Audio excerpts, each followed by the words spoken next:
جو آیت مبارکہ پڑھی اس کا شان نزول یہ ہے، میرے آقا صلی اللہ علیہ وسلم کے صحابہ اور غریب غلام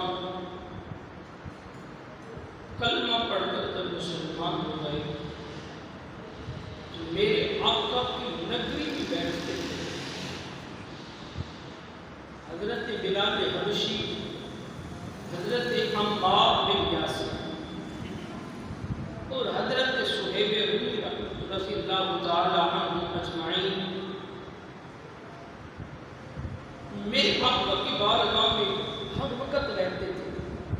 محبت اتنی ہو گئی آقا سے، اتنا عشق تھا، ایک پل بھی میرے آقا سے جدا نہیں ہوتی، کیونکہ عشق کا تقاضا یہ ہے،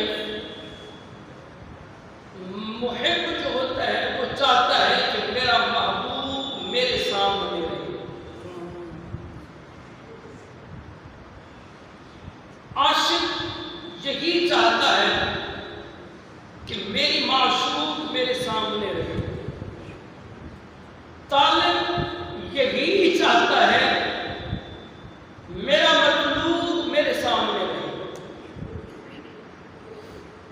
طالب طلب کرنے والے کو کہتے ہیں، مطلوب جس کی طلب کی جا رہی ہو۔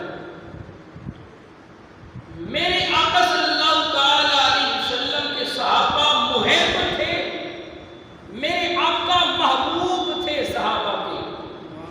پھر عشق کا تقاضا یہ ہے کہ محبوب سامنے ہو، محب دیکھتا رہے۔ تو میرے آقا صلی اللہ علیہ وسلم کے ارد گرد صحابہ بیٹھتے تھے،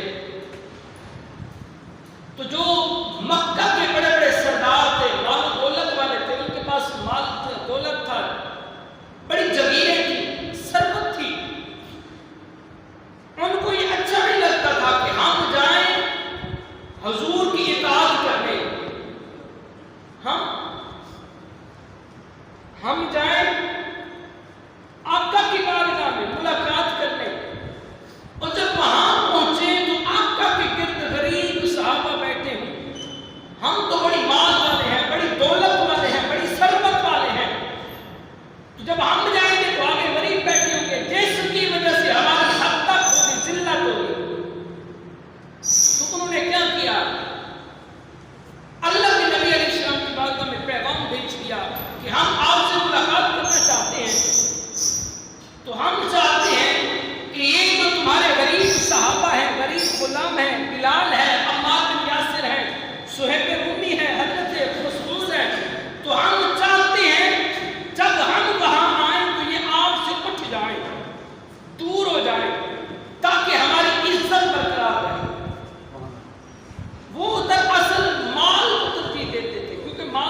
بچی کی، محبوبہ یہ جو تیرے ارد گرد بیٹھے ہیں نا، ان کو دور نہیں کرنا. یدعون پکارتے ہیں ربہم اپنے رب کو، بالغداۃ والعشی، صبح بھی شام بھی، صبح شام کرتے ہیں، پکارتے ہیں. ان کو دور تو نے نہیں کرنا. میں ان سے پیار کرتا ہوں. یریدون وجہہ، یہ ہر وقت رب کی رضا چاہتے ہیں. ان کو نہ مال کی ضرورت ہے، نہ ثروت کی ضرورت ہے، نہ دولت کی ضرورت ہے. اگر یہ چاہتے ہیں تو یہ چاہتے ہیں کہ ہم آقا کے محب جو ہیں، محبوب ہمارے سامنے رہے، مطلوب ہمارے سامنے رہے. یہ تیرے طالب ہیں. ما علیک من حساب ہی پیچھے، ان پر تمہارے لیے کچھ نہیں ہے اور تمہارے لیے ان پر کچھ نہیں ہے. فَتَقْتُلْتُمْ فَتَكُونَ مِنَ الظَّالِمِينَ. اگر محبوبہ تو نے ان کو دور کیا تو انصاف سے بعید ہوگا، انصاف سے بعید ہوگا. یہ جو چاہتے ہیں یہ مال و دولت کے ناز پہ آتے ہیں، یہ ہر چیز محبت بھی سمجھتے ہیں تو مال و دولت کے تھرو سمجھتے ہیں. لیکن محبوبہ یہ تو تیرے پیارے غلام ہیں. میں رب اعلان کرتا ہوں، میں ان سے پیار کرتا ہوں، تو بھی ان سے پیار. میں رب ان سے